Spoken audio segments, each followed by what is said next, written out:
Hello, everybody.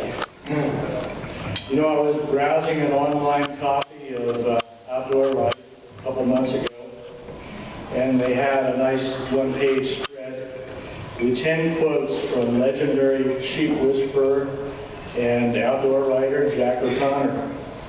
All of his quotes were memorable, believe me. They all applied to everything that we expect sheep hunting to be.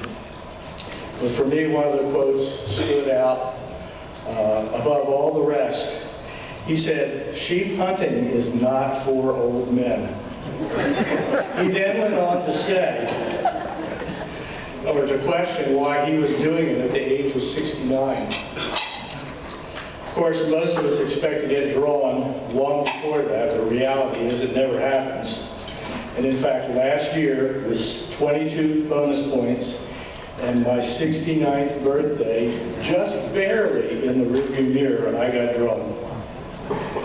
So I was about ready to test whether Jack O'Connor's axiom really held about old men and sheep hunting. So, you know, my hunt took place in Unit 40B in the Copper and Mohawk Mountains, just south of Interstate 8. And it was a great experience, made successful with the help of my wife, Teresa. Teresa over there. And 6 dedicated friends, some of which are right here at this front table, believe it or not.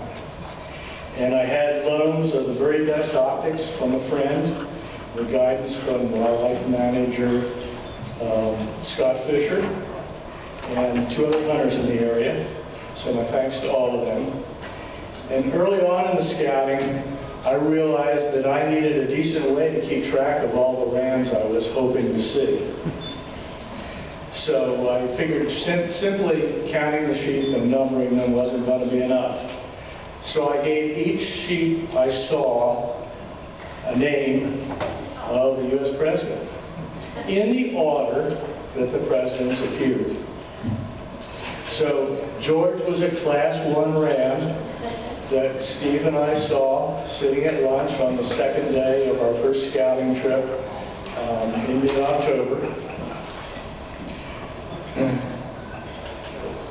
There were many rams to follow.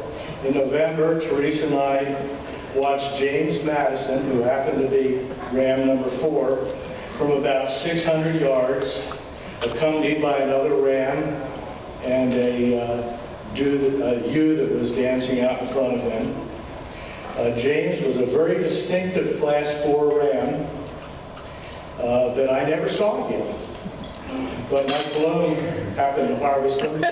He's the one that's lying down over there on the rock in the corner. So I never saw that ram again, and Mike took him out early in the season. Fast forward to the middle of December, and I was diligently working through the 19th century presidents. I began seeing Abe, as in Abe Lincoln, number 16, on a regular basis, and I wrote about him in my emails to friends and family. Sheep hunting can do strange things to your mind when you're out there for as long as I was. And my friends and family were detecting this in my emails, and they thought I was losing my marbles.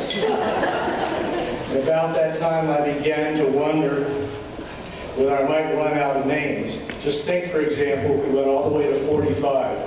Would I name it the Donald or Hillary? So finally, after 15 days of pre-hunting scouting, and 23 long dawn-to-dusk days of hunting, Steve, my hunting partner, spotted William, the 27th president, off at about 600 yards, and after 2.5 short hours of stalking, I was able to get within 130 yards of him, and I finally had my Class 3 trophy. Far from being the biggest or the oldest sheep in the unit, he definitely is the most handsome one here tonight.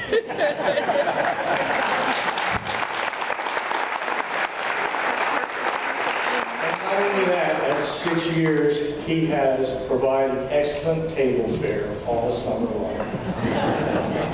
Just think of the experiences I would have missed if I had shot my ram on the first day. You know? It really pays to stretch this hunt out. So the quest that started several decades earlier ended with only 2 days left in the season. I had my trophy and proved Jack Connor wrong. Thank you.